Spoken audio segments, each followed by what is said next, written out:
Okay so good evening everyone আজি আপোনালোকৰ 19 তাৰিখ 19 অক্টোবৰ আৰু আজি আমি যোনখিনি ইম্পৰ্টেণ্ট পাৰ্ট হয় ইজ GS 135 বেছ লেকচাৰ কি কৰিম চ' ইয়াত বেছ লেকচাৰত আপোনাৰ 135 মানে মই যোনখিনি পঢ়াই আছোঁ এতিয়া যেনেকৈ জিঅ'গ্ৰাফী হয় ৰাইট বায়'ডাইভাৰ্চিটি এনভাইৰনমেণ্ট হয় আৰু তাৰপিছত আপোনাৰ পলিটি হওক বা আপোনাৰ ধৰক জিঅ'গ্ৰাফী যি আছে আৰু মুঠতে ওভাৰত আছাম ৰিলেটেড যোনটো আছে agriculture related So everything will be covered in this slides, okay? One by one. If you are working on clear focus point, environment, ecology, जो part हम take कर biodiversity take कर, ये part to GS 3,5 both Assam में Indian point of view में base stations में हो.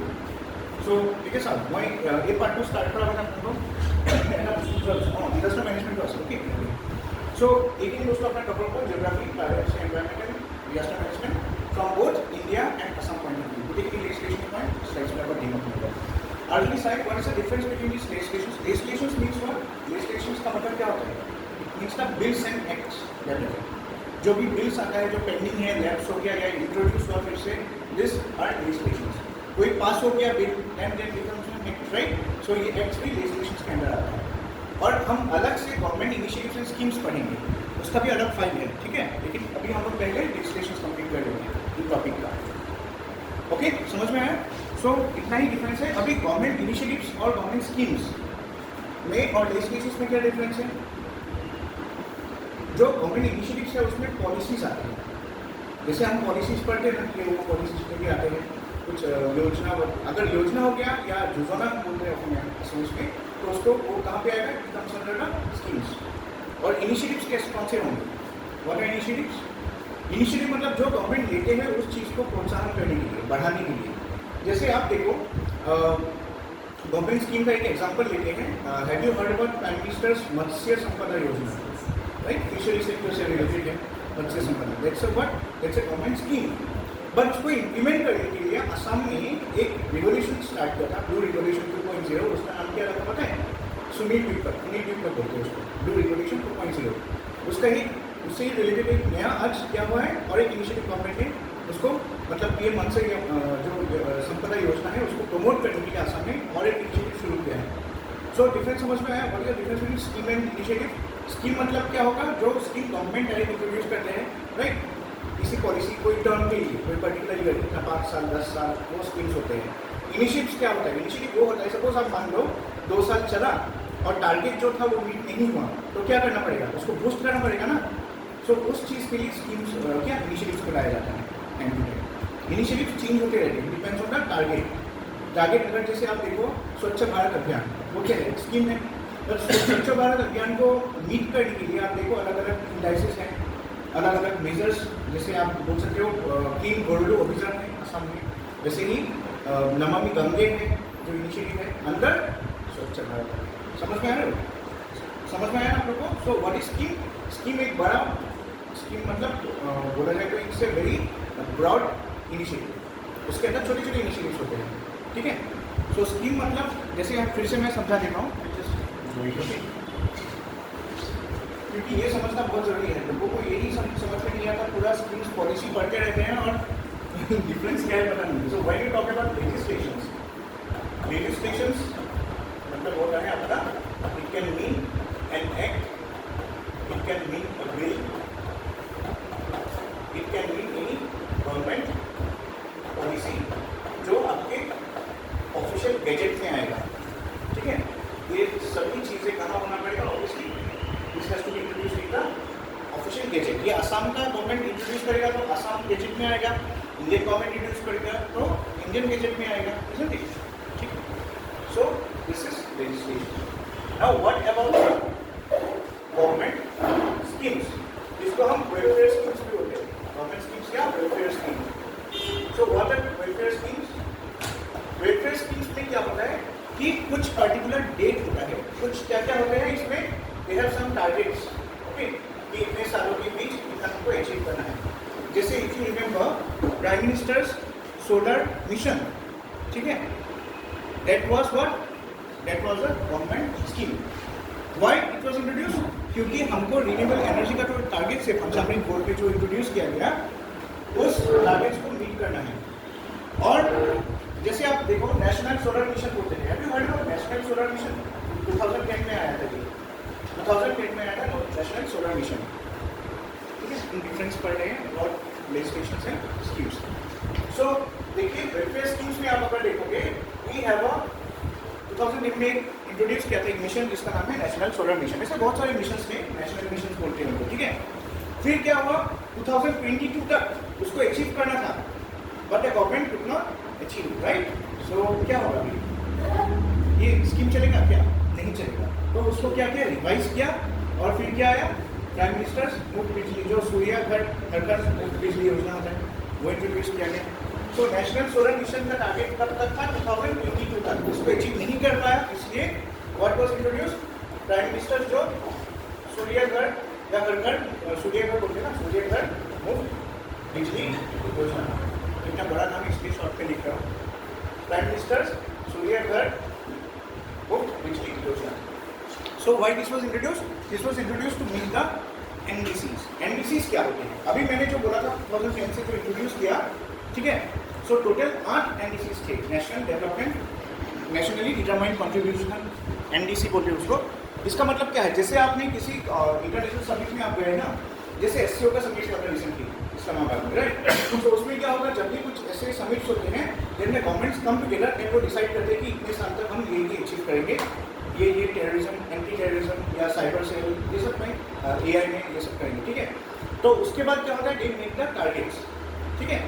लेकिन वो टारगेट्स क्या होता है, हर एक कंट्री का तो ऐसा नहीं है ना इक्वली अचीव करेंगे एक ही टाइम पे, ऐसा नहीं होता है। सो हर एक कंट्री क्या करता है, अपने तौर अपने तरीके से, अपने रिसोर्स के हिसाब से, अपने लिमिटेशंस के हिसाब से what they do, they decide the NDCs, वही एनडीसीज होता है, ठीक है। सो ये सारी क्या है गवर्नमेंट स्कीम्स के अंदर है। So when you talk about government initiatives, initiative मतलब क्या होता है, सपोज मान लो आप देखो जैसे ये कोई पर्टिकुलर स्कीम चल रहा था, लेकिन वो 10 साल का टाइम था, उसको कंप्लीट करना था अपने टारगेट्स, ठीक है, क्योंकि इंटरनेशनल कमिटमेंट्स भी थे, लेकिन वो नहीं अचीव कर पाए। अच्छा, रिसेंटली इंडिया ने एक बहुत बढ़िया मतलब एक टारगेट था वो अचीव किया, 2050 वाला पेरिस गोल्ड वाला एक टारगेट, यू नो, इस साल अचीव किया।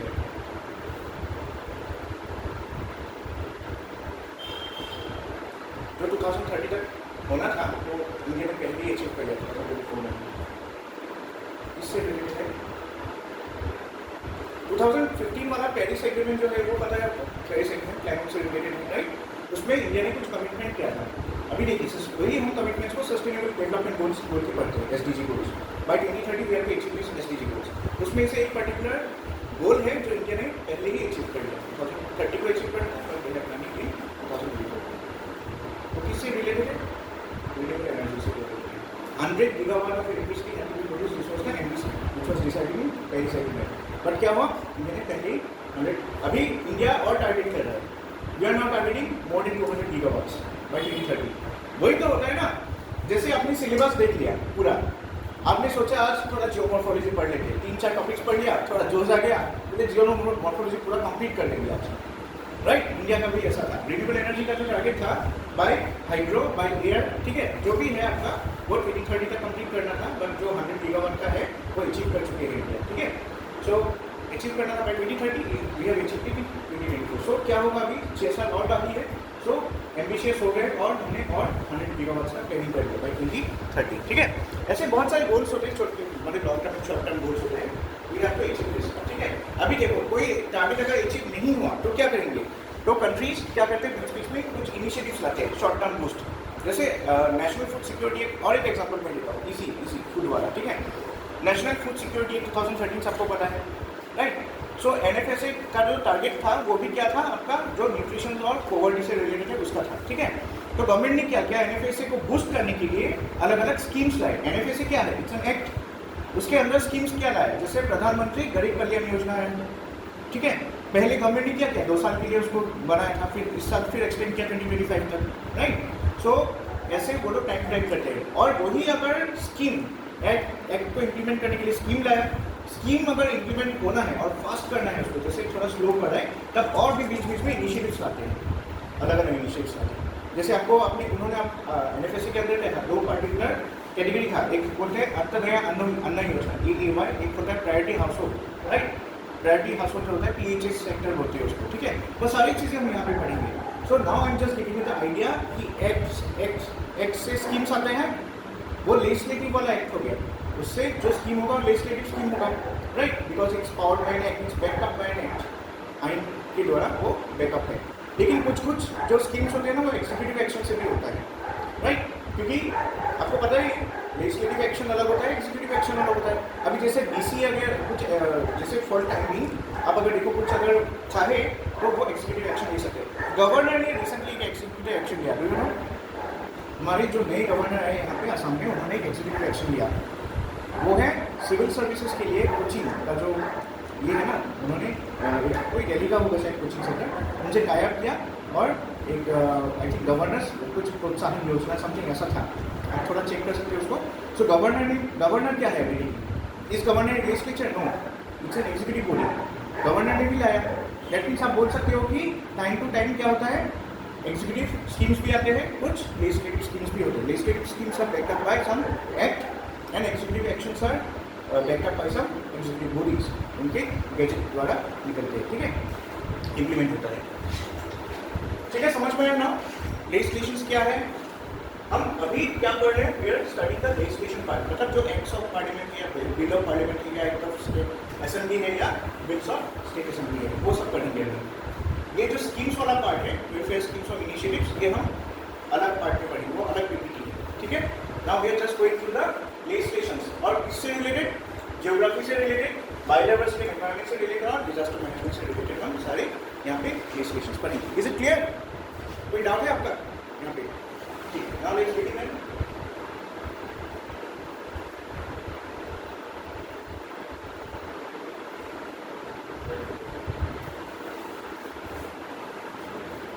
इसमें भी पढ़ा सकते हैं,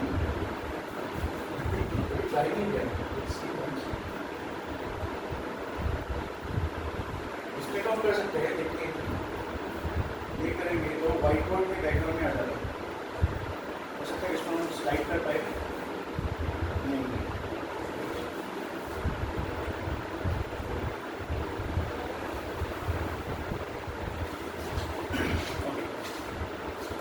सो पहले शुरू करते हैं विद कंजर्वेशन, ठीक है।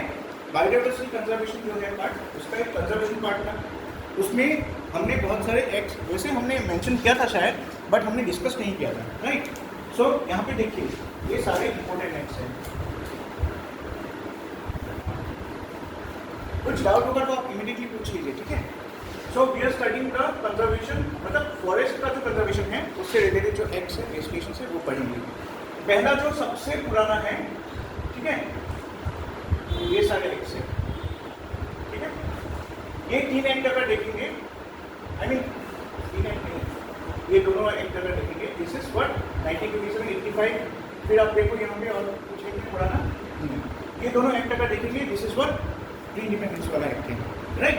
सो सबसे पुराना अगर देखेंगे हम, इंडियन फॉरेस्ट एक्ट 1865 है, उसके बाद आता है इंडियन फॉरेस्ट एक्ट 1927, ठीक है।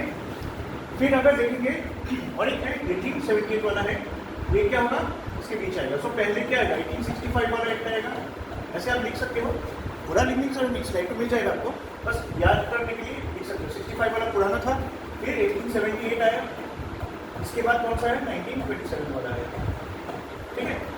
This were acts related to forest conservation, और ये क्या था, दिस इज इंडिपेंडेंस वाला फेज है, ठीक है, याद रखिए। फिर अगर देखेंगे इंडिपेंडेंस के बाद पहला एक्ट कौन सा आएगा, 1952 में है, राइट, फिर 80 में है, फिर 81। सो पहले क्या आएगा, 1952 आएगा, फिर 1980, ऐसे आप याद ईयर्स को लिख सकते हो। इसमें से सब इंपॉर्टेंट नहीं है, कुछ इंपॉर्टेंट है, जो इंपॉर्टेंट है हम लोग वैसे तो सारे पढ़ेंगे, लेकिन मैं बोलूँगा कौन सा इंपॉर्टेंट है, ठीक है।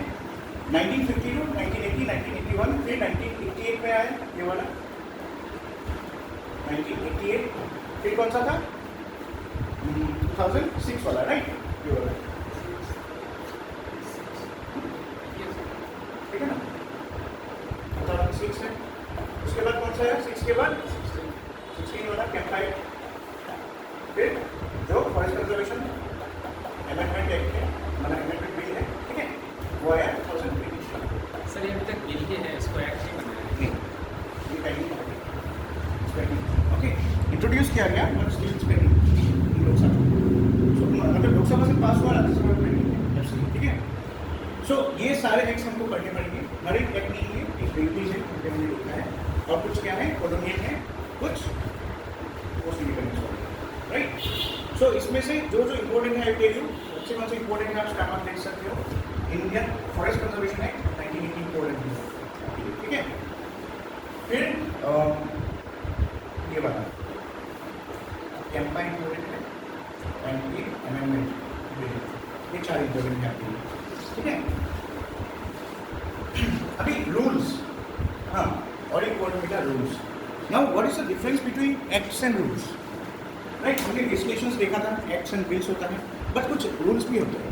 रूल्स क्यों आता है, जैसे देखिए हम बिल्स बनाते हैं, बिल्स तब तक बिल्स रहता है जब तक वो अप्रूव नहीं हो जाता बोथ हाउसेस, और उसके बाद जो गवर्नर या प्रेसिडेंट है वो एसेंट नहीं देते, तब तक वो बिल ही रहता है, यानी बिकम्स एन एक्ट। अभी देखिए एक्ट में क्या होता है, act is like you can से is a set of guidelines कि इसमें ये प्रोविजन है, इसमें ये कर सकते हैं। अभी कुछ क्या होता है, एक्ट्स का जो पर्टिकुलर सेक्शंस है उसको इम्प्लीमेंट करने के लिए कोई एक्ट्स अगर देखेंगे वो क्या होता है, सेंट्रल एक्ट्स होते हैं। सेंट्रल एक्ट्स मतलब इरेस्पेक्टिव ऑफ, पहले तो जम्मू कश्मीर में अप्लाई नहीं होता था, 2019 के बाद मैंने कल को समझाया था, राइट। सो 19 के बाद क्या हुआ, अभी वहाँ पे भी इम्प्लीमेंट होता है। ये एक्ट्स सेंट्रल एक्ट भी हो सकते हैं, ये एक्ट स्टेट एक्ट भी हो सकते हैं। If it is a central act then it will be implemented in all over India, और ऑब्वियसली स्टेट एक्ट मतलब उस पर्टिकुलर स्टेट में इम्प्लीमेंट होगा। अभी ये जो स्टेट एक्ट है, ठीक है, ये सेंट्रल एक्ट है, इसको इम्प्लीमेंट करने के लिए इन एक्शन हर एक स्टेट अपना खुद का रूल्स लाता है। अगर वो जैसे मान लो सेंट्रल एक्ट है, फिर भी स्टेट रूल्स डिसाइड करता है, या हो सकता है सेंट्रल भी रूल्स बना सकता है। अभी जैसे इस रूल और इस रूल के बीच अगर क्लैश हुआ तो कौन सा प्रिवेल करेगा, ऑब्वियसली सेंट्रल का रूल प्रिवेल करता है, नो राइट। कॉन्करेंट चीज में भी कोई सब्जेक्ट हो, इसमें भी अगर लॉ बनाता है तो सेंट्रल का जो रूल होगा एक ही चीज के लिए, तो वो क्या सुपरसीड करेगा, राइट। एक एग्जांपल आप देख सकते हो, रिसेंटली जो सेंट्रल एक्ट और स्टेट एक्ट का मुकाबला चल रहा था, एनफोर्समेंट ट्रांसपोर्ट डिपार्टमेंट वाला जो पोस्ट है उसमें भी है ये, ठीक है। क्वेश्चन मतलब एक टॉपिक है, जैसे आपको पता है मोटर व्हीकल एक्ट 1988 जो है एनफोर्समेंट इंस्पेक्टर का, तो ठीक है, वही तो पूरा सिलेबस ही एनफोर्समेंट इंस्पेक्टर का किससे रिलेटेड है, एमपी एक्ट 1988 से। सो एमपी एक्ट 1988 के हिसाब से सेंट्रल पोल्यूशन कंट्रोल बोर्ड और स्टेट कंट्रोल पोल्यूशन, अभी देखो दो बॉडीज आपको पता है देयर, अभी सीपीसीबी जो सेंट्रल पोल्यूशन कंट्रोल बोर्ड होता है, और S Assam state pollution control board होता है, ASPCB, राइट। ये दोनों बॉडीज क्या है, एक तो सेंट्रल बॉडी है, एक स्टेट बॉडी है, लेकिन दोनों को अभी और एक चीज याद रखिए यहाँ पे, ये जो सेंट्रल बोर्ड है पोल्यूशन कंट्रोल बोर्ड है, स्टेट पोल्यूशन कंट्रोल बोर्ड है, ये दोनों बनाया गया था under which act, do you know, ये भी हम पढ़ेंगे, वो एनवायरमेंट वाले पार्ट में, उसको एयर एक्ट बोलते हैं। The air prevention and control of pollution act 1971 के अंदर बनाया गया था, ठीक है।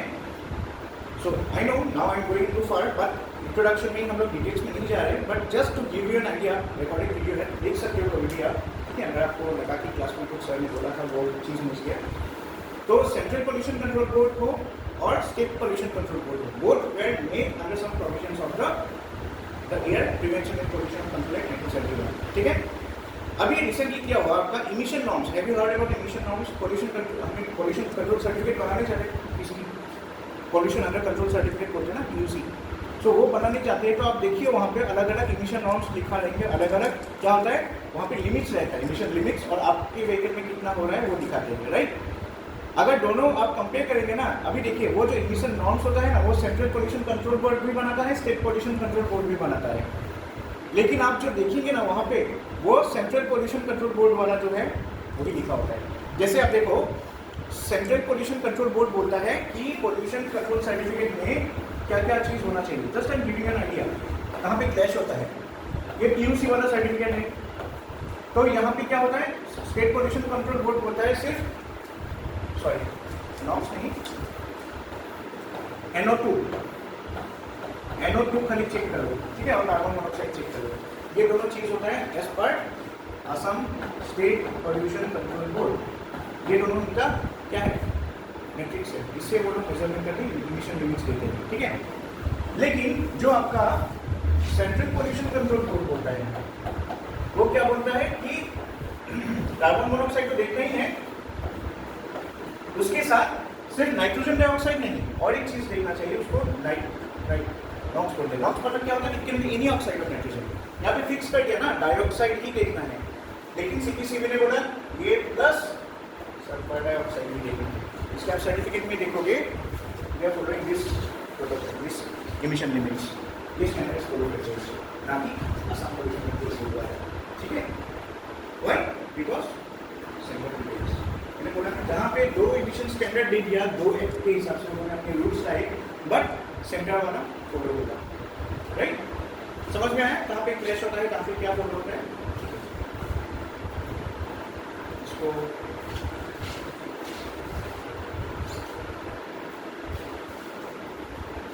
आप लोग लिख रहे थे क्या? लिख तो नहीं रहे, लिखने की जरूरत नहीं है, बस ये खाली याद रखो, ये क्रोनोलॉजी याद रखो, ठीक है? ये नहीं बोलेंगे। सबसे पहला क्या आएगा? 65 वाला है, 78 वाला है, 27 वाला है। इसमें से इंपॉर्टेंट कौन सा है आपको अच्छी तरह याद रखना है? Forest conservation act of 1980, forest conservation rules 1981। देखिए, और एक चीज मैं यहाँ पे बताता हूँ, एक्ट्स और रूल्स का और एक चीज है, एक्ट जिस साल होता है ना, फोर्स में आता है, उसको इम्प्लीमेंट करने के लिए जो रूल्स आता है ना, वो अगले साल क्या हो सकता है, 1-2 ईयर गैप हो जाए। और एक एग्जांपल मैं आपको देता हूँ रूल्स का। CAA, सिटीजनशिप अमेंडमेंट एक्ट जो हुआ था 2019 में, अमेंडमेंट एक्ट पास हुआ था, लेकिन इमीडिएटली सिटीजनशिप अमेंडमेंट एक्ट का रूल्स नहीं बना था। रूल्स किस साल आया? इस साल आया, 2024 में। CAA रूल्स कब आया था? इस साल मार्च में आया था, 2024 में होम मिनिस्ट्री ने ये दिया था। सो CAA इम्प्लीमेंट हुआ 2019 को, बट CAA का जो रूल्स है वो है 2024। इससे आपको पता चलता है कि रूल्स हमेशा देर से निकलता है, पहले बिल आएगा, फिर एक्ट, फिर रूल्स।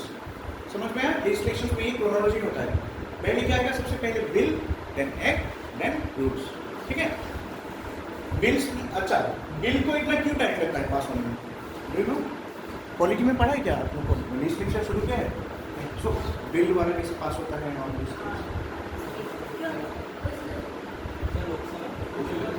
लोकसभा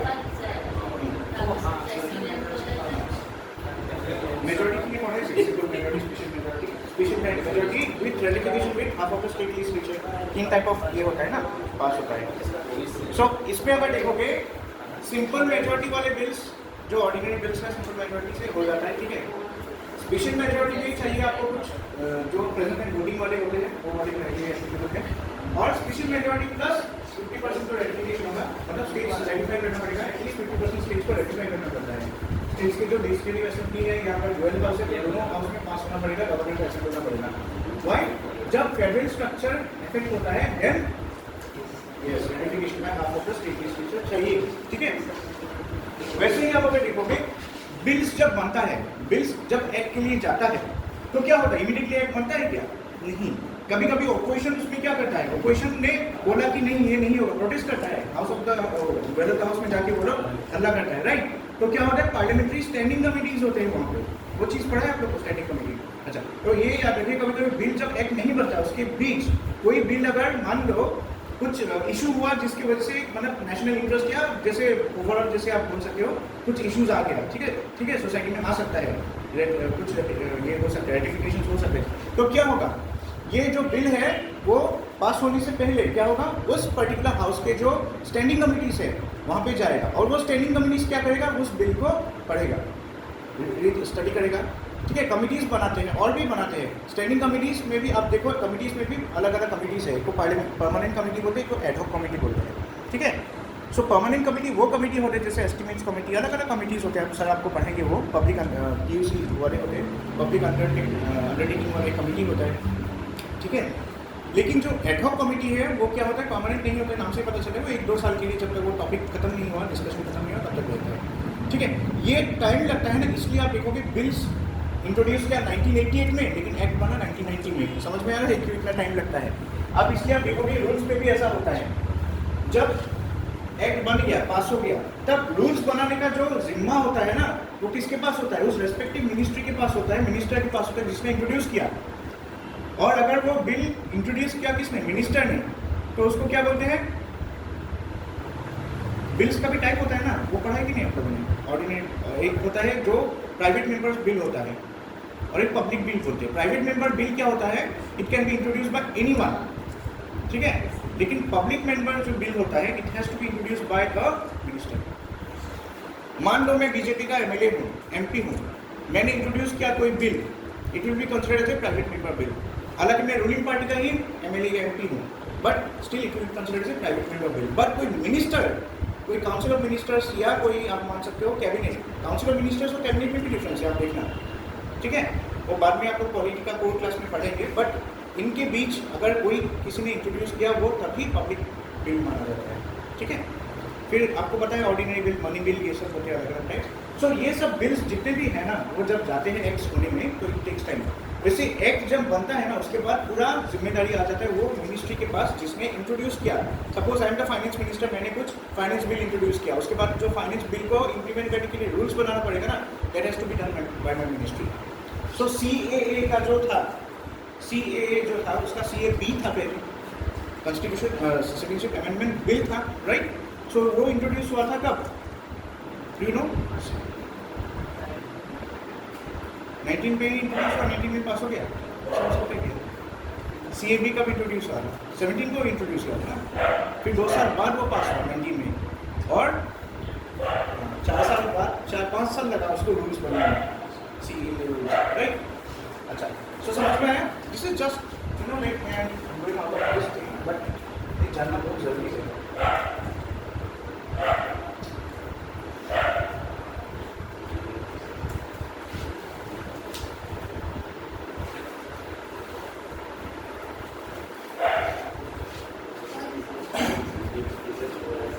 फिर देखिए, ये फॉरेस्ट से रिलेटेड बिल्स था। Now you will see those bills which are related to और एक्ट्स व्हिच आर रिलेटेड, और you can say as a good legislations which are related to environment. Forest से related वो सारे थे, this is related to environment. Environment में सबसे ये तीनों ही इंपॉर्टेंट है, याद रखिए। एक एनवायरनमेंट प्रोटेक्शन एक्ट 1986, ये इंपॉर्टेंट है। मैं आपको पहले बता देता हूँ, कुछ चीज़ें ना बहुत इंपॉर्टेंट है। वाइल्ड लाइफ कंजर्वेशन से हिसाब से देखो तो वाइल्ड लाइफ प्रोटेक्शन एक्ट 1970 में इंपॉर्टेंट है। पोल्यूशन की कंट्रोल से मैंने नजरिए से देखो तो एयर वाला एक वाटर वाला एक होता है, एक 1971 में, एक 78 था, ठीक है, वो वाला इंपॉर्टेंट है। अगर एनवायरमेंट की प्रोटेक्शन से देखो आप, EPA 1986 इंपॉर्टेंट है, एनवायरमेंट प्रोटेक्शन एक्ट 1986 इंपॉर्टेंट है, ठीक है। ये 3 चीज़ें याद रखो। पोल्यूशन के लिए 2 acts, I mean wild life के लिए 1 एक्ट WPA 1972, और एनवायरमेंट के लिए EPA 1986। ये तीनों याद रखना ही होगा आपको, कुछ याद रहे ना रहे अमेंडमेंट्स, ये क्योंकि they were first in their time, okay, और आज भी फॉलो हो रहे हैं। सो एनवायरमेंट में हम क्या क्या पढ़ेंगे? We will study about EPA 1986, फिर क्या आया था आपका, फिर एनवायरमेंट प्रोटेक्शन अमेंडमेंट रूल्स। देखिए अमेंडमेंट रूल्स आया रिसेंटली, ये भी हम डिस्कस करेंगे, ठीक है। ये जो 1986 वाला एक्ट है, इसको अमेंडमेंट किया गया था 2022 में, बट हमको 2022 वाला एक्ट नहीं पढ़ना है। Will just go through the rules of 2023, क्योंकि रूल्स में डायरेक्ट आपको पता चलेगा क्या होने वाला है। यहाँ पे प्रोविजंस रहता है, यहाँ पे वो लिखा रहेगा कि आपने ये किया तो ये होगा, इस टाइप का होता है रूल्स। रूल्स बनता कैसे है, मतलब रूल्स किस लिए होते हैं? देखिए, जैसे आपको पता है कि झूठ बोलना एक गुनाह है, लाइंग इज ए क्राइम, ठीक है, वो एक्ट हो गया, भगवान ने बना दिया है। बट रूल्स इंप्लीमेंट करने के लिए क्या होगा? अलग अलग सोसाइटी में अलग अलग रूल्स बनता है ना। किसी चोर और चक्के सोसाइटी के लिए क्या होगा, उसको कोई इससे फर्क नहीं पड़ता, उसको वो बोलेगा कलयुग में ये एप्लीकेबल है, वो अपना रूल बनाएगा। सो एक्ट तो एक ही है, बट रूल्स अलग अलग हो सकता है, डिपेंड्स ऑन द सोसाइटी और depends on the state where it is made, ठीक है। तो याद रखिए 1986 वाला एक्ट था, उसके बाद अमेंडमेंट एक्ट कब आया था? 2022 में, और उसको इम्प्लीमेंट करने अमेंडमेंट जो रूल्स आया था 2023 में आया था। और ये वाला इंपॉर्टेंट है क्योंकि हम CRZ वाला जो पार्ट है वो हम पढ़ेंगे। CRZ का मतलब पता है? कोस्टल रेगुलेटरी जोन, ठीक है। सो ये तीनों किससे रिलेटेड है? एनवायरमेंट से रिलेटेड, ठीक है। फिर वाइल्ड लाइफ से रिलेटेड क्या क्या है? कंजर्वेशन का। देखिए सारे कंजर्वेशन ही पढ़ रहे हैं हम लोग। पहले हमने कंजर्वेशन में क्या देखा था? इट्स सीन फॉरेस्ट, फिर हमने क्या देखा? एनवायरमेंट, फिर वाइल्ड लाइफ में आ गए। वाइल्ड लाइफ में सबसे इंपॉर्टेंट है 1972 वाला WPA। उसके बाद अगर देखोगे, ये इस बार तो ये क्वेश्चन नहीं आया है APSC में, पीपल्स बायोडाइवर्सिटी रजिस्टर, ये आया है क्वेश्चन, इससे आता ही है कोई ना कोई। अभी देखिए बायोलॉजिकल डाइवर्सिटी एक्ट 2002 क्यों इंट्रोड्यूस किया गया? यू नो दिस थिंग, जरूरत क्या पड़ा? क्योंकि अराउंड 2002 में इंडिया मतलब जो इंडियन पार्लियामेंट है उनको लगा कि बहुत चेंजेस हो रहे हैं in biodiversity in the form of genetic diversity. क्योंकि जीन साइंस एंड टेक में अगर देखोगे जो ये है और ये सब जीन वगैरह चेंज करके क्रोमोसोम्स, ठीक है, कंट्रोल करके आपको पता है किस पर टेक्नोलॉजी है वहाँ पे ये सब करके डीएनए का क्या होता है स्ट्रक्चर चेंज करते हैं। तो people started inventing new things. तो लोगों को लगा कि मतलब लेजिस्लेटर को लगा कि एक क्विक एक्ट लाना चाहिए उनको, ताकि इस सब चीज़ों के ऊपर जो बायोलॉजिकल डाइवर्सिटी है इसमें ही आपको जेनेटिक्स वगैरह का जो भी प्रोविजंस है ना, ये जीन ये करना एडिटिंग करना किसी किसी जगह में ठीक है किसी में नहीं है। जैसे इंडिया अभी इंडिया सिर्फ एक पर्टिकुलर एक या दो वेराइटी का ही जेनेटिकली मॉडिफाइड क्रॉप्स यूज करते हैं। You know the name of the crops? पूछ सकते हैं। जीएम क्रॉप्स इंडिया में दो ही यूज होता है, एक होता है मस्टर्ड में, दूसरा कॉटन में, और किसी चीज़ में नहीं है। देखो हालांकि हमको पता है राइस पे भी हम जीएम क्रॉप निकाल के हम लोग बहुत सारे प्रोडक्शन कर सकते हैं, बट हम नहीं लाते। वाई? पहला तो इंटरनेशनल कन्वेंशन है, ठीक है, WTO का रूल्स है, हम वो पढ़ेंगे अलग से, वर्ल्ड ट्रेड ऑर्गेनाइजेशन है WTO। सो उनका रूल्स है कि आप जीएम क्रॉप्स यूज करके आप मोनोपोली नहीं कर सकते। अभी इंडिया ने जैसे बहुत सारा जीएम क्रॉप्स बना लिया तो क्या होगा, कल बांग्लादेश का पूरा मारा जाएगा ना, क्योंकि वो लोग भी नेचुरल क्रॉप्स बेच रहे थे। बट इंडिया अभी अगर साउथ अफ्रीका में सारे मतलब अफ्रीकन कॉन्टिनेंट में क्योंकि भूखमरी है जीएम क्रॉप भेजेंगे, ठीक है, स्मगल करके भी भेजा गया। इंडिया नहीं कर रही है सब, ठीक है, लेकिन कोई भी कंट्री है वो जीएम क्रॉप्स को मॉडिफाई करके स्मगलिंग करके बेचते हैं, सस्ते दामों में बेचते हैं जो पोअर कंट्रीज है। सो WTO में ये पकड़ा जाता है, केस चलता है ICC में। अगर वो इंडिविजुअल केस हुआ तो ICC में जाता है, पता है ना ICC और ICC का नाम सुना है, पॉलिटिक्स में पढ़ेंगे आप लोग, आया नहीं। ICC होता है इंटरनेशनल क्रिमिनल कोर्ट। अगर इंडिविजुअल मेंबर्स को प्रोसिक्यूट करना है तो ICC में होता है। जैसे पुतिन के अगेंस्ट ICC में केस है, मतलब कुछ फ्रेंडली कंट्रीज को छोड़ के पुतिन अगर यूरोप में घूमने जाएगा उनके नाम पे चालान भी कर चुका है, पुतिन पे अरेस्ट कर लेंगे। इसके पुतिन नहीं घूमता है, देखा नहीं? पाकिस्तान में आया, लेकिन कौन आया था? सर्गेई लेवरोव आया था, फॉरेन मिनिस्टर जो है रशिया का, पुतिन नहीं था, ठीक है। You cannot be, but because Pakistan is US alive, अगर देखा जाए क्या पता पाकिस्तान में अरेस्ट कर लिया पुतिन को, है ना, लीडर को अरेस्ट कर सकते हैं। जो ICC में केस चल रहा है उनका, ICJ में वो केसेस जाते हैं जो कंट्रीज के अगेंस्ट होते हैं। ICC is for individual, ICJ is for country specific. जैसे WTO का कुछ अगर वायलेशन किया इंडिया ने, ठीक है, जैसे वो जीएम क्रॉप्स वगैरह बनाए बहुत ज़्यादा एक्सपोर्ट करने लगा तो क्या होगा, सारे कंट्रीज का इंडोनेशिया का पत्ता कट जाएगा, क्योंकि इंडोनेशिया भी बहुत चावल बेचता है, ठीक है, सबका बिजनेस क्या होगा, इंडिया ले लेगा। फिर इंडिया के ऊपर केस हो सकता है ICJ, इंटरनेशनल ICJ का कौन है, ठीक है। ये सब चीज़ें रिलेटेड है। मैं क्यों ये समझा रहा हूँ, बिकॉज वही WTO के रूल्स को इम्प्लीमेंट करने के लिए रिलेटेड टू बायोडाइवर्सिटी इंडिया ने बायोलॉजिकल डाइवर्सिटी एक्ट, जिसको हम बायोडाइवर्सिटी एक्ट भी बोलते हैं, ये लाया। समझ में आ रहा है क्यों मैंने ये सारी चीज़ें को बताया। फिर ये तो क्वेश्चन आया था इस बार पीपल्स बायोडाइवर्सिटी रजिस्टर, ये भी इसके अंदर ही है।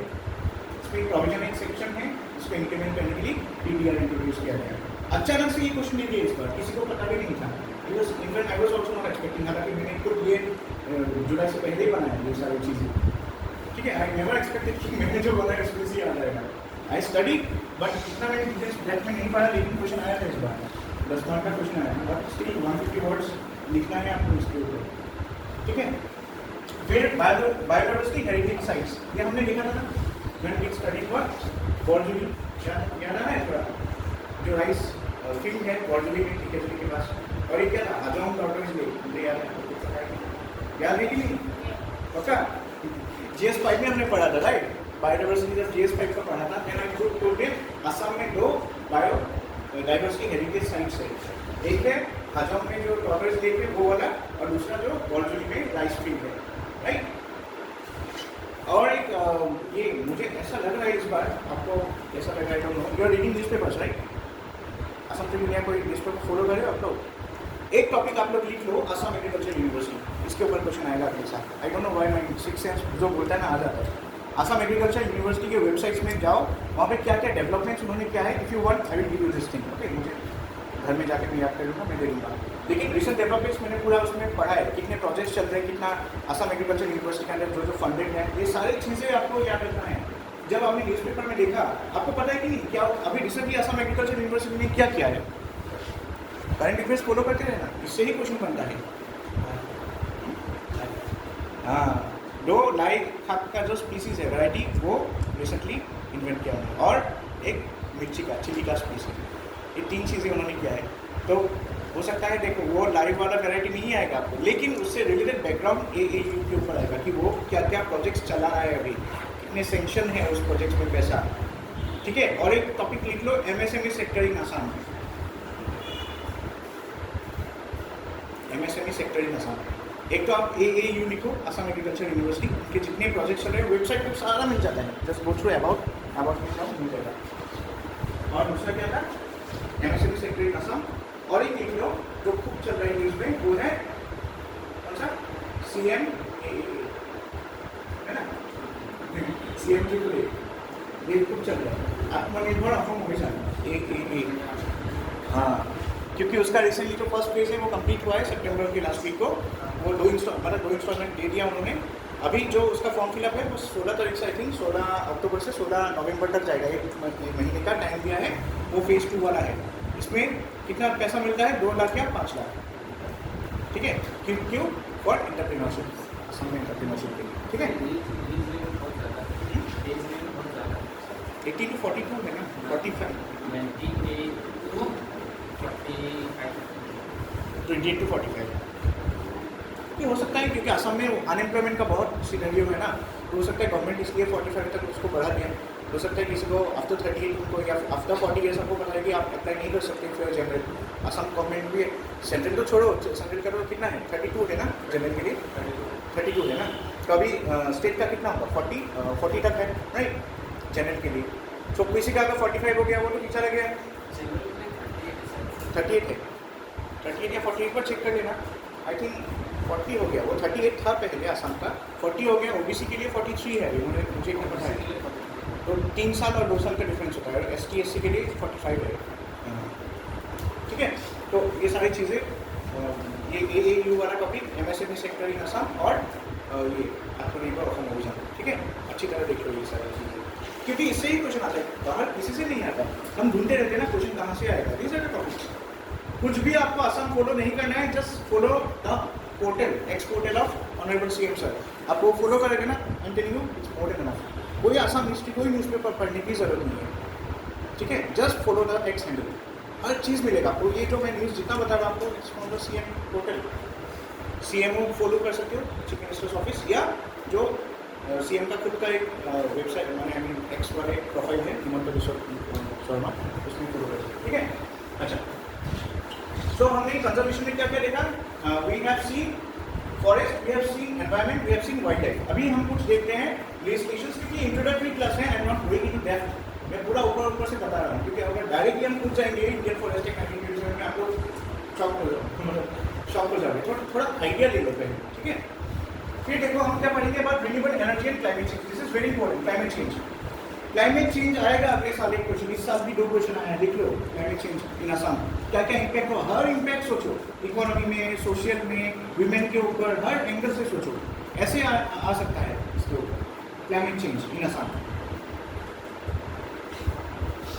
सो क्लाइमेट चेंज, अभी हमने जो इसके बारे में बोला था, AAU का जो ब्रीड है ना, अभी बोला था ना 2 वेराइटीज और एक चिली वेराइटी है, वो भी आप लिख सकते हो क्लाइमेट चेंज। कैसे बोला, ये जो स्पीसीज अभी बनाया ना, इन्वेंट किया, इज अ क्लाइमेट रेजिलिएंट। देखो कैसे लिंक कर सकते हैं, किसी भी चीज़ को आप लिंक कर सकते हो।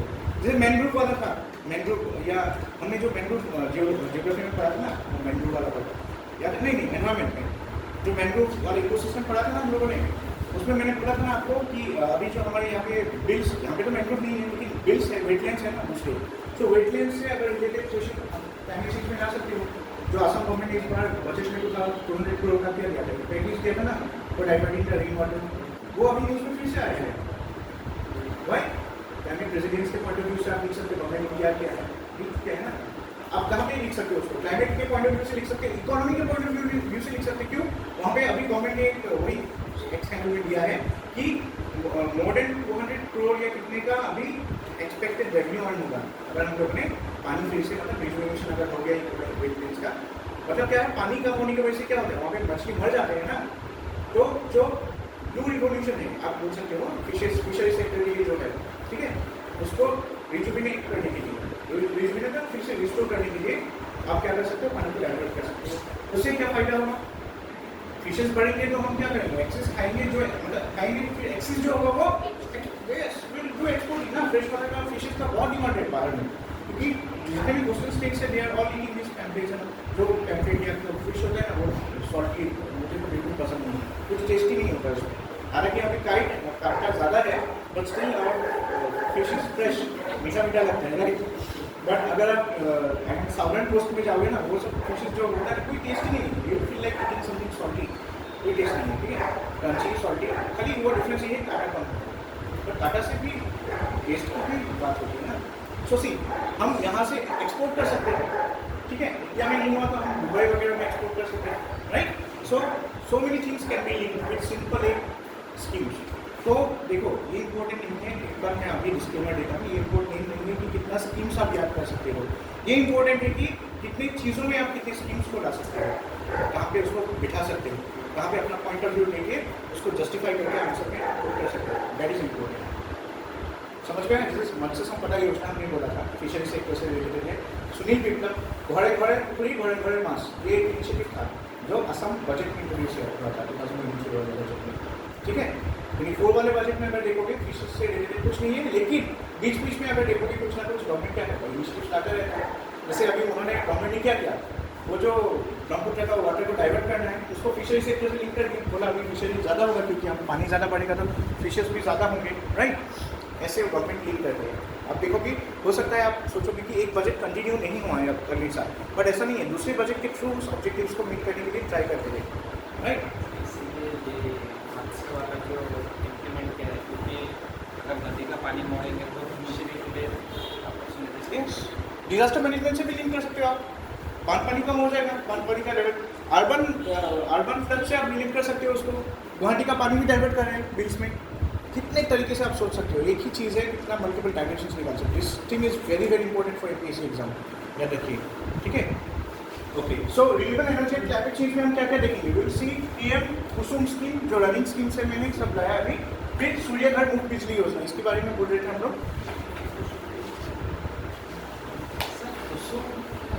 कुसुम का फुल फॉर्म है ये वाला, कुसुम इसका फुल फॉर्म है, एक एक्रोनिम है, एब्रिविएशन है, KUSU इसका फुल फॉर्म है, ठीक है। हम जब डिटेल में देखेंगे तब वो एब्रिविएशन दिया पर फिर और क्या है अभी देखो। हाँ, इसमें लोगों को एक चीज़ कंफ्यूजन होता है, एक है वो सूर्य घर मुफ्त बिजली योजना और एक सूर्योदय योजना। लोग सोचेंगे एक तो सूर्य घर मुफ्त बिजली है, सूर्योदय है, डिफरेंस क्या है?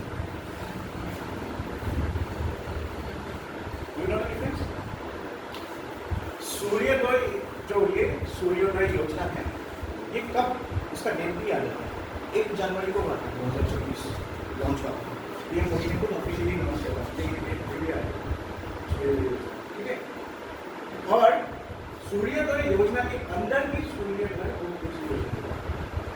इसको सब स्कीम के अंदर सब स्कीम रहता है, याद रखिए इस चीज़, ओके।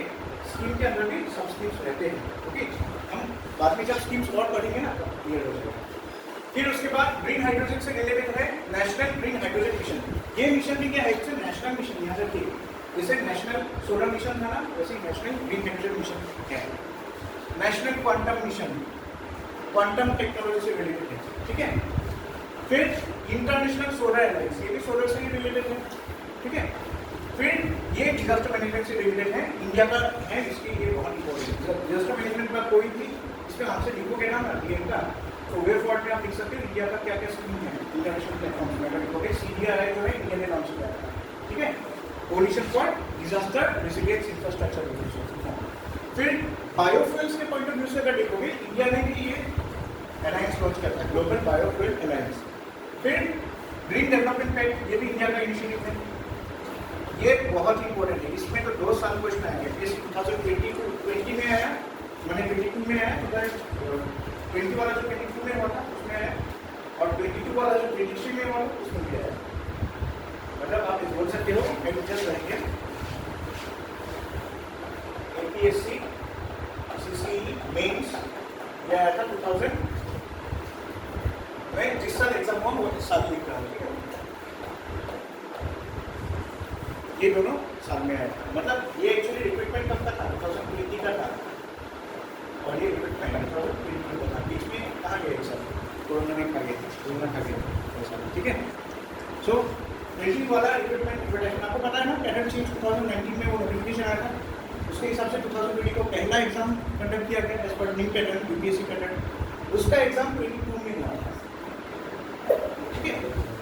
और जो 22 में एडवर्टाइजमेंट निकला उसका एग्जाम लास्ट ईयर हुआ था। अभी जो एग्जाम हुआ है वो क्या है, 2024 में हुआ है, लेकिन इसका एडवर्टाइजमेंट कब आया था, 2023। ठीक है, इस बार जो 29 जुलाई को मैंने भी किया ना वो एग्जाम, सो दिस एग्जाम, इसका अगर देखोगे इसका एडवर्टाइजमेंट क्या है, APSC 2023। अगले साल जो होगा ना APSC 2024, जो आप लोग बोलोगे मार्च में जो ट्रेनिंग शुरू होगा, राइट, तो दैट विल बी APSC 2024, एक साल पीछे का होता है, बिकॉज कोरोना एक साल खा गया उसमें, ठीक है।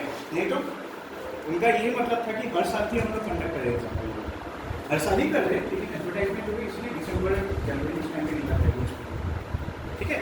दिसंबर में अगर निकलेगा तो उस साल का ही देना पड़ेगा ना, तो इसलिए अगर 2025 को सपोज मान लो, हाइपोथेटिकली डेट मान लेते 15 मार्च को होता है एग्जाम्पल, 2025 की 15 मार्च को अगर प्रीलिम्स का एग्जाम होता है, उसका नोटिफिकेशन आएगा आपका दिसंबर लास्ट वीक में, दिसंबर 20 के बाद, न्यू ईयर से पहले।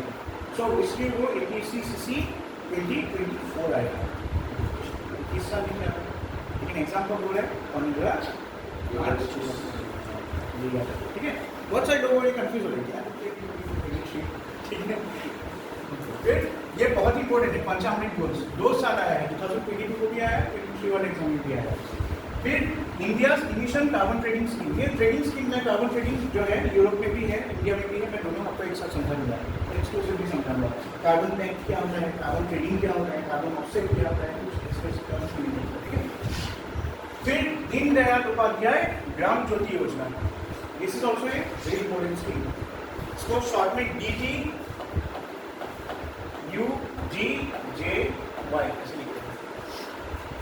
फिर प्रधानमंत्री सहज बिजली हर घर योजना, ये तो आपको पता ही, सौभाग्य स्कीम बोलते हैं, जो रूरल एरियाज में इलेक्ट्रिफिकेशन देते हैं गवर्नमेंट ना फ्री में, एकदम सब है सौभाग्य स्कीम, ठीक है। फिर असम रिन्यूएबल एनर्जी पॉलिसी, ये हमको देखना है क्योंकि ये लेटेस्ट वाली पॉलिसी है, ये अब तक वही पॉलिसी क्योंकि 2026 तक चलेगा, 25-26 तक, ठीक है। So this policy is still running. So Assam renewable, क्योंकि रिन्यूएबल एनर्जी पे बहुत ज़्यादा फोकस हो रहा है। आपको पता है असम ने क्या किया इस साल, एक तारीख को एनफोर्समेंट एग्जाम्पल दे रहा है, एनफोर्समेंट का कोई दे रहा है कि ना, PC एनफोर्समेंट वाली, उसमें एक क्वेश्चन आ सकता है रिन्यूएबल एनर्जी से, असम का जो, क्योंकि पब्लिक ट्रांसपोर्ट एक पार्ट है उसमें सिलेबस में, उसमें ये क्वेश्चन आ सकता है कि असम ने 1 जनवरी को क्या किया था इसमें से इवेंट, याद रखिए, electric bus, 100 electric buses launch किया था, ऐसे क्वेश्चन आ सकते हैं, ठीक है, because this is related to renewable energy as well as energy policy, इस पॉलिसी के अंदर ही क्या है। फिर लास्ट ईयर क्या किया था, लास्ट ईयर भी क्या था, CNG बसेस निकाला था, राइट, इस बार इलेक्ट्रिक बसेस, राइट। फिर हम कुछ developments new and renewable energy projects Assam में चल रहा है एंड अपडेटिंग दोस, कैबिनेट के डिसीजन से मैं वो अपडेट कर रहा हूँ, ठीक है, ITPS। सो फिर कुछ स्कीम्स हम पढ़ेंगे related pollution and climate change, इसमें सारे आ जाएंगे, मतलब एयर वाटर जो भी एक्स मैंने बोला था पॉल्यूशन से रिलेटेड सारे यहाँ पे आ जाएंगे, ठीक है। सो this is the entire structure, but this is not the end, ठीक है, this is not the end, this is not just the schemes, sorry acts and legislations. Now I show you the other part. मैं यहाँ से निकल जाता हूँ,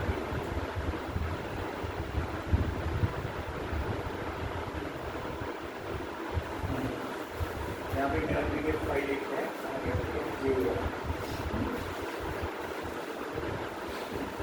this is you can से EPIC level 2023 से लेके कल तक पूरा। Did you read this file? मैं यहाँ पे देता रहता हूँ बीच में, ठीक है, ये पूरा अपडेटेड है कल तक। इसमें क्या है, आपके सारे गवर्नमेंट जो इनिशिएटिव्स है, स्कीम्स है, ये वाला सेपरेटली हैंडल करेगा, इससे PDF file I give you this file, but मैं इसलिए आपको नहीं देता हूँ क्योंकि डेली चेंज होता है, this is very dynamic living file, ठीक है, जिंदा है ये। इसको फिर आप घर में जाके देखोगे तो इनिशिएटिव्स लॉन्च कर दिया किसी ने, मिनिस्ट्री ऑफ इसने, मिनिस्ट्री ऑफ इसने, ठीक है, क्योंकि यहाँ पे सेंट्रल स्टेट गवर्नमेंट पूरा है, 2023 से लेके कल तक है 18 अक्टूबर ना कल, सो 18 अक्टूबर 2024 तक है। सो देखिए कैसा होगा, just I am giving you date because ये शायद कितने पेजेस का होगा, आई थिंक 100 से ऊपर है ये पेज, 198 पेजेस का होगा शायद, मोस्ट बहुत बड़ा था। तो पहले इनिशिएटिव्स में देखिए, this is the Yuva Sangam portal, ठीक है, नाम से पता चलता है लोगों को, यूथ को इंटीग्रेट करने के लिए है मिनिस्ट्री ऑफ एजुकेशन, याद रखिए किसका है ये इनिशिएटिव, मिनिस्ट्री ऑफ एजुकेशन का है, अंडर एक भारत स्वस्थ भारत, श्रेष्ठ भारत। अभी मैंने एक चीज आपको बोला था, याद है, एक भारत श्रेष्ठ भारत क्या है, this is a scheme, initiative, समझ में आ रहा है बात, इनिशिएटिव किसको बोलते हैं, एक भारत श्रेष्ठ भारत क्या था, it was a scheme. Initiative कौन सा है, युवा संगम पोर्टल, जो ई इनिशिएटिव लॉन्च किया है, एक इनिशिएटिव है, समझ में आ रहा है इनिशिएटिव क्या है। फिर देखिए इंडिया एआई मिशन, ये भी पूरा नया है, India artificial intelligence mission AI के ऊपर है, क्योंकि ये साइंस एंड टेक में भी इंपॉर्टेंट होगा आपका, ठीक है, एआई से रिलेटेड है, आप लिख सकते हो इफ यू वांट, क्योंकि सर आने में थोड़ा टाइम लगेगा, मुश्किल आएंगे तब मैं तो दे दूँगा, नहीं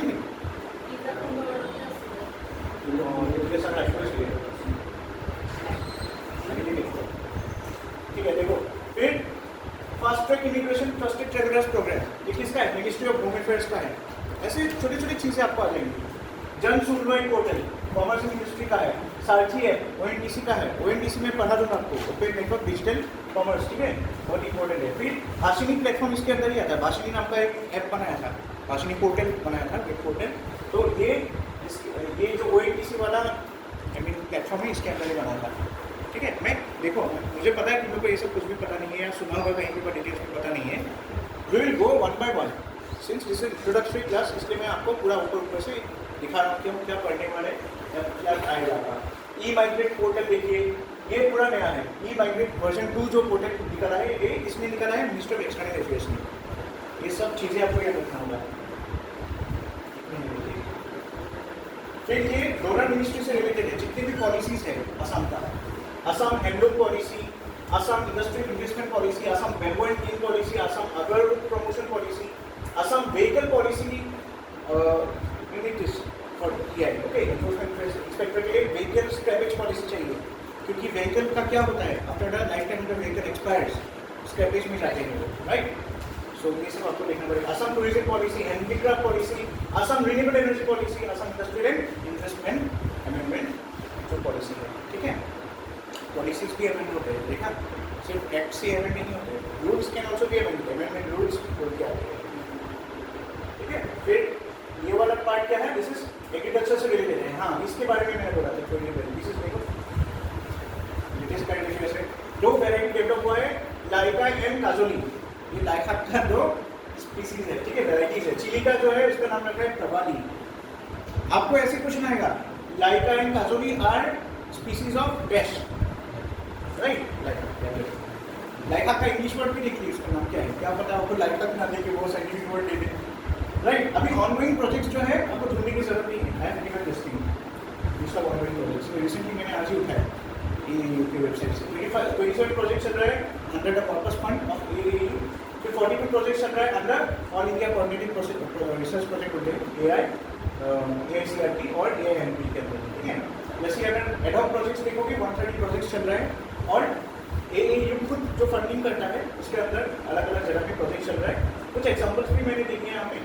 सो कितने प्रोजेक्ट चल रहे हैं, 2022 में 12 प्रोजेक्ट्स अप्रूव हुआ था, 2023 लास्ट ईयर में 6 प्रोजेक्ट्स, ये सारे दिया हुआ है वहाँ पे, ढूंढने से अच्छा यहाँ से पढ़ लो आप लोग, ठीक है। और जो मैंने किया है this is like an example, इसका ठीक है, ये फाइल में आपको सब चीज़ें मिलेगा, no need to go for multiple things, India Assam सब दिया हुआ है, ये सारे एग्रीकल्चर से रिलेटेड है, ठीक है। एग्रीश्योर फंड, फिर वन साइंटिस्ट वन प्रोडक्ट, कृषि विकास योजना, CSS और CS दो टाइप ऑफ स्कीम्स होते हैं, सेंट्रली स्पॉन्सर्ड स्कीम और सेंट्रल सेक्टर स्कीम, ठीक है। जो सेंट्रल सेक्टर स्कीम है वो CS है, और सेंट्रली स्पॉन्सर्ड स्कीम को CSS में लिखा है, CSS मतलब सेंट्रली स्पॉन्सर्ड स्कीम, हालांकि दोनों ही CSS CSS ही है, don't get confuse, centrally sponsored scheme को ही मैंने CSS लिखा है, और सेंट्रल सेक्टर स्कीम को सिर्फ सेंट्रल सेक्टर CS लिखा है, ओके। सो जहाँ पे CSS है सेंट्रली स्पॉन्सर्ड मतलब क्या होता है ना, हम मिड मार्केट प्रोजेक्ट को एक्सपोज करते हैं। सेंट्रल सेक्टर मतलब होता है मैं खुद पूरा दूंगा, आप इम्प्लीमेंट करोगे।